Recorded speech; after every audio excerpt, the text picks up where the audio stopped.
யாப்போக்கின் நதி. அந்த நதியை கடந்த உடனே என்ன உண்டாச்சு? சமாதானம் உண்டாச்சு. அதுக்கு முன்னாடி போர் இருந்துச்சு, யுத்தம் இருந்துச்சு, கலக்கம் இருந்துச்சு, பயம் இருந்துச்சு.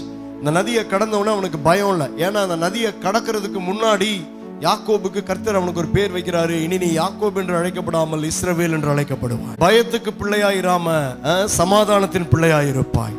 ஆமென். மகிழ்ச்சியின் பிள்ளையாயிருப்பாய். உன் மேல கை வைக்கிறதுக்கு அனுமதியே கிடையாது. ஏன்னா நான் உன்னை தொட்டிருக்கேன், நான் உன்னை தெரிஞ்சுட்டு இருக்கேன். சோ உங்களுக்கு இனி மிரட்டல்கள் கிடையாது. ஆமென்.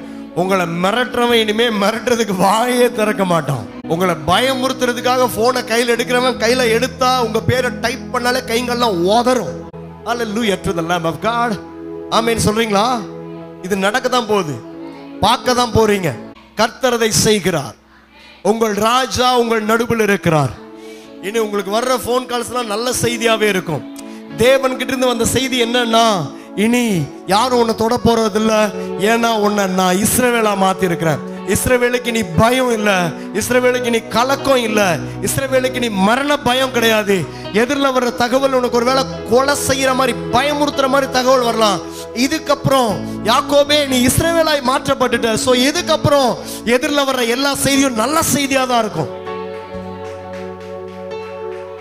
எதிரில் வர்ற செய்தி, எதிர்காலத்தில் வர்ற செய்தி, நாளையிலேருந்து வர்ற செய்தி, ஓ மை காட்.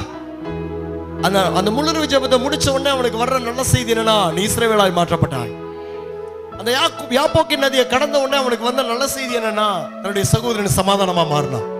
கொலை செய்ய வேண்டியவன் கொலை செய்யறதுக்கு மறுக்கிறான். ஆமென் சொல்றீங்களா? பழி தீக்கணும்னு வரவன் பழிய மறந்து நட்பு கொண்டாடுறான், உறவு கொண்டாடுறான். கர்த்தர் அதை செய்யட்டும் உங்க வாழ்க்கையில. ஹல்லேலூயா. நீங்கள் பாக்கியவான்கள். இஸ்ரவேலுக்கோ சமாதானம் உண்டாகும். இஸ்ரவேலுக்கு சமாதானம் உண்டாவதாக. இஸ்ரவேலுக்கோ சமாதானம், உங்களுக்கோ சமாதானம் உண்டாவதாக. நீங்க பயப்பட தேவையே கிடையாது. உங்களோட பொருட்களை எடுத்துக்கிட்டு தான் உங்களை மன்னிப்பேன் அப்படின்ற நிலைமை மாறப்போகுது. உங்க கையில் இருக்கிற காசை பிடிங்கிட்டு தான் மன்னிப்புன்ற நிலைமை மாறப்போகுது. ஆமென் சொல்லுங்க.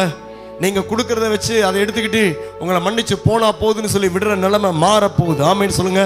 ஏன் அப்படின்னா, அப்படி அவன் அவ்வளோ காணிக்கையை அனுப்பி அவங்க அண்ணன் அதெல்லாம் வேண்டாம், நீ தான் வேணும், உங்ககிட்ட நான் சமாதானமாக தான் இருக்க போறேன்னு சொல்லி வந்து நிற்கிறான். கர்த்தருடைய ஒரு தொடுதல், கர்த்தருடைய ஒரு ஆசீர்வாதம், தேவனுடைய ஒரு சந்திப்பு அவ்வளோ பெரிய மாற்றத்தை யாக்கோபுடைய இஸ்ரவேலுடைய வாழ்க்கையில கொண்டு வரும்னா, இன்றைக்கு இந்த காலை நேரத்தில் உங்கள் தேவனாகிய கர்த்தர் உங்க வாழ்க்கையிலையும் எதிர்நோக்கி இருக்கிற, எதிர்காலத்தில் இருக்கிற, உங்களுக்கு முன்னாடி இதுக்கப்புறம் இருக்கிற எல்லா விஷயத்தையும் கர்த்தர் உங்களுக்கு சாதகமாய் மாற்றி அமைப்பார். கர்த்தரை துதிங்க, அவர் நல்லவர். ஆமென். சோ அதனாலதான் பைபிள் எப்படி இருக்கு? கர்த்தரை நம்புகிறவர்கள் என்றென்றைக்கும் அசையாமல் நிலைத்திருக்கும் சீயோன் பர்வதத்தை போல. ஆமென்.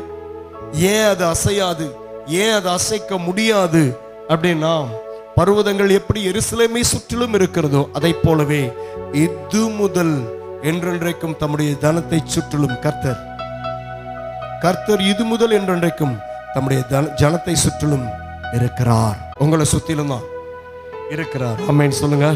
கர்த்தர் உங்களை நேசிக்கிறார், அவர் பெரியவர். ஆமென். God bless you.